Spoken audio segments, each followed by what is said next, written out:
Hello and welcome. I'm your host, Neil Howard. Thank you so much for joining us once again for Health Professional Radio. We'll be speaking with Michelle Wulfestieg this evening, Executive Director at Southern California Hospice Foundation and CEO of Heavenly Home. She's joining us to talk about how she's fighting the battle of homelessness for the terminally ill and how she's accepting those at Heavenly Home who may lack financial resources and have no other options for end-of-life care. Welcome to Health Professional Radio, Michelle. Thank you so much for joining us this evening.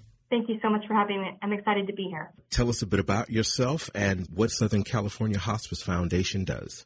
Well, my name is Michelle, and I've been at SoCal Hospice Foundation since 2010, and hospice is my personal mission and passion. I love what I do.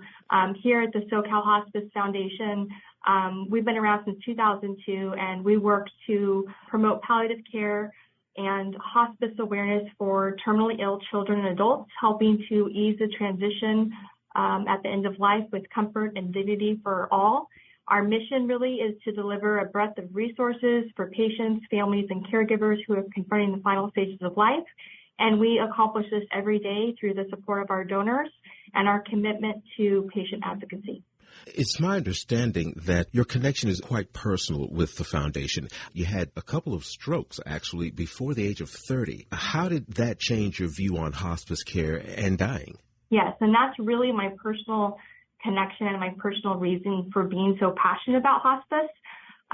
After my first stroke at the age of 11, I was diagnosed with a rare lesion in my brain where I wasn't expected to live past the age of 30.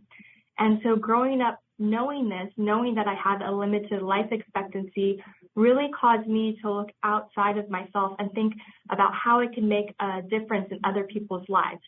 I took a college course called Death and Dying my senior year at Cal Lutheran University, and that introduced me to hospice, and I really knew that this is where I was going to spend my time pursuing a career. My first job out of college, I was hired as a volunteer coordinator for a hospice where I would recruit, train, and retain volunteers to provide patients with emotional support and companionship. This somehow led to fulfilling people's final wishes, everything from planning a wedding to reuniting family members before they die. And then at the age of 25, I experienced my second massive stroke where I was in a coma for 8 days. The doctors had no choice but to surgically remove the inoperable lesion. Donate Life was contacted to harvest my organs. My best friend wrote my eulogy, but my husband refused to give up.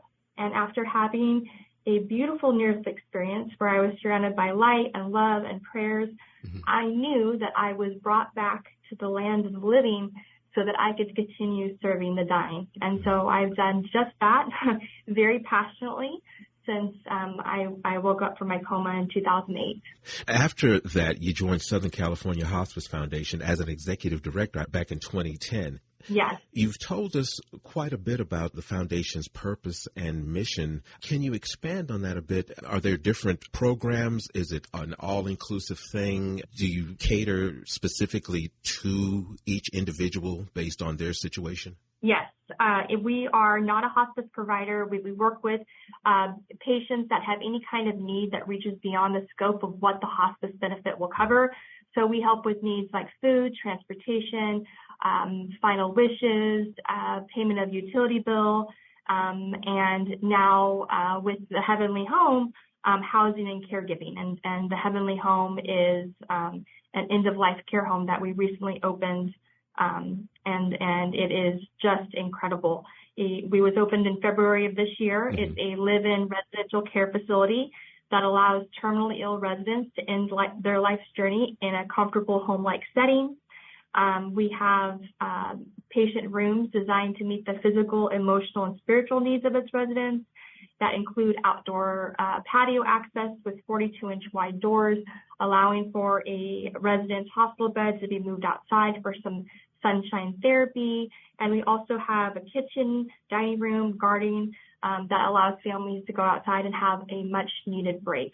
So it's really an incredible, all-inclusive, very holistic organization that works with all different hospice providers in Southern California to really look at the individual patient and meet their needs.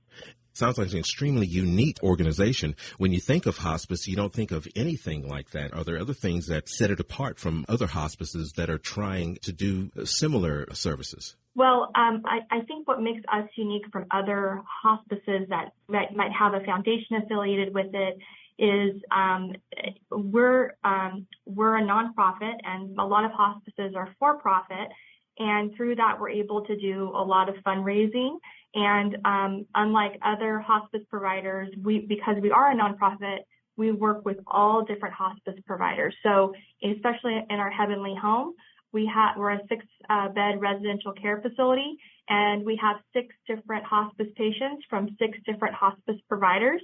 So that the hospice is actually provided by the hospice providers, third-party medical hospices, and then our staff provides each resident with round-the-clock caregiving, which may include non-invasive symptom control measures that allow the patient to be comfortable, routine care as well, such as hygiene, meal preparation, laundry, personal care, and comfort care or volunteers. And so that really makes us a unique organization, unlike any other that services this population in Southern California. Are you contacted by other organizations or hospitals when there is someone in need, or are you actively searching for those who could use the Hospice Foundation? We receive every single day multiple phone calls and emails every day for patients that need our services. And the Heavenly Home, it's only been open since February, and we've been operating at full capacity since June. And we have a very, very long waiting list. And so as a nonprofit leader, it's really difficult for me not to be able to solve these problems of housing.